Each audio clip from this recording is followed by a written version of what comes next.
Hey guys, welcome back to the EA Sports FC 25 Chesterfield Career Mode. This is episode number 3. So today what we're going to do here today is a 7-game episode for all of you. I've been trying to change the format, which I've been doing it for the past couple of games, or past couple of episodes. I've been trying to squeeze the episode into a little bit shorter, about 10 to 12 minute running time.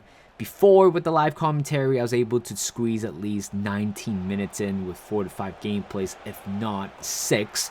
So yeah, what I'm trying to do is that, like I said in the last episode, trying to speed run the first few seasons. Again, we're in League 2. It's going to be a while for us to get into the Premier League. I know right now our record has been pretty good in the league right now. Looks like on track to get promoted, if not win the league. But you will never know with League 2 football. There's a lot of football to be played. Again, we have a relatively big squad at the moment, so we're able to rotate the team once in a while. And here comes Jack Sparkes, getting himself sent off right there. I'm not sure if that is the right decision. When you look at the gameplay here, or look at the replay, it's not a dangerous one. Yes, he didn't get the ball whatsoever, but he was going for a sly little, snap on the ankle. But I don't think there's no studs whatsoever. I don't think that should have been a red card. But here comes MK Dons with an attack there right before the end of the halftime. Couldn't convert that one to a goal. That was a poor finish right there. Should have at least hit the target. And 47 minutes in, not very long, we have scored our second goal. After having a 10-man down, we still somehow find a way to get a goal. And later on, it's a very good flick right there by one of our players. And here comes counterattack. That's Lachenko on the right side. As I mentioned in the last episode, I wouldn't be surprised he's going to move on from us after the first season, because it's a little bit too easy for him. And Young, our newly signed striker, has converted that one to 3-0. I think at that point, with 10 men to go, or with 10 men in general, I think we'll be okay for the rest of the game here. Well, it was a little bit unlucky for MK Dons hitting the bar earlier on, and with 10 more minutes to go, here comes Dobra, sets the ball back into Ollie Banks, and he is not supposed to be a playmaker on the right side, but with the lack of central midfielder we had, I think it's fair to say he is doing a great job there. Leon Jonathan let go. If you guys remember him, I think he was one of the top prospects for West Brom a few years ago in FIFA 20. And somehow right now he's still playing in League 2. So it looks like it hasn't been very kind to him in his career. Later on, second game of today's episode, we got Cheltenham at home. 20 minutes in, Papo, the Canadian striker, has converted into the first goal. And later on, here comes Archer with Pell, and that is one of the greatest strike I have ever conceded in FC 25 this year. It's a good finish. Thompson, our goalkeeper, simply couldn't get it snatched to it.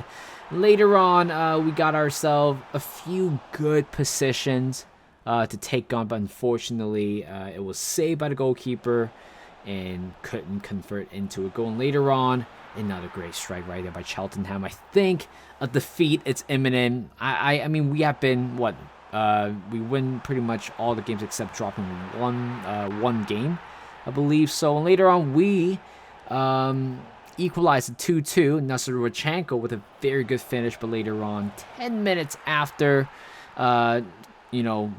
scoring the equalizer, Cheltenham have scored the third goal, 3-2. I feel like at this moment, we're falling apart defensively. Nobody's coordinating with the defensive position. And Archer have scored the second goal, which led to our first defeat of the year, 4-2. It's heartbroken, but I feel like a defeat, it's imminent, it's coming. And right now, we have Arsenal in the Carabao Cup round 3. And got to rotate the squad a little bit, but at the same time cannot rotate way too much. But when you look at the squad right there, for what they have, the Odegaard have is Rice, Saka, Martinelli. How are we supposed to compete? All we could do is to pray not to get thrashed. And 27 minutes in, Arsenal, Kai Havertz have scored. And it looks like Neto's on the bench, or Neto's it's playing, even though it's cup tied. Here goes Bukayo Saka on the right, sets it back to Odegaard, and this is exactly what a Premier League player or top league player can do, just passing around like it's nothing. and Kai Havertz has made it 2-0 5 minutes after the first goal. And later on, he plays a good ball in behind to Martinelli, and it's 3-0. And I thought to myself, it is going to be a long game. It is going to be a long day. 3 goals in the first half. How are we supposed to survive the second half? And later on, could have been the 4th goal we conceded. Here comes Martinelli. Thompson has done well to keep that one away. In 51 minutes, here comes Saka again. Thompson made a great save to deny the 4th goal. And 74 minutes in, this is literally our only chance in the entire game. Here comes Duffy, one-on-one, great finish. Roberto Neto has been beaten at the far post. We got one back, and we all know that is only a consolation goal. And we also got another chance here. Here comes Dobra, the Albanian down on the left, gives it back to the middle, and here comes Papel passing around to Duffy, but scuffed the shot a little bit straight at Neto. And at the end, round 3, we have officially exited or eliminated from the Carabao Cup. So 1 cup, it's down, which means we can able to focus on the BSM trophy or the league. I would prefer focusing on both of them, to be honest. We certainly have good enough quality to do so. Fleck, our new league captain, have scored a wonderful goal to the top right corner to make it 1-0. This is Gillingham, by the way. And yeah, a cross coming in. Striker head is over the bar. It was fine. 37 minutes in, here comes Greg, the veteran striker, going around everybody, and Buckets have scored another goal. This guy is really, really good. I asked him to become a box-to-box midfielder, certainly living up to that expectation, but later on, Greg, I think it's Greg, right? Takes a shot, hits the bar, could have made it 3-0, and later on, here comes Gillingham, 60th minute. It's a shot straight to Thompson. Makes a simple little save there in 66 minutes. Here comes another shot coming in, but I think he got a touch to it, if not hitting the bar. 79 minutes. Here comes Papel, the Canadian, one-on-one with the goalkeeper. Great pass by Duffy, I believe. So with 10 more minutes to go, we have expanded the lead to 3-0, and that is pretty much it. Going back into the winning column in the league, and later on we have received a few academy reports. Some of them looks really good, especially Frankie Godfrey, 14-year-old. I am not trying to rush him into the first team. He is still very young, but Luke Draper, I think that's how you pronounce his name, looking like very, very good. So I'm just going to call him up and see how he is. 62 rated, potential ranging from 69 to 94. 17 years old, certainly good enough to be part of the first team.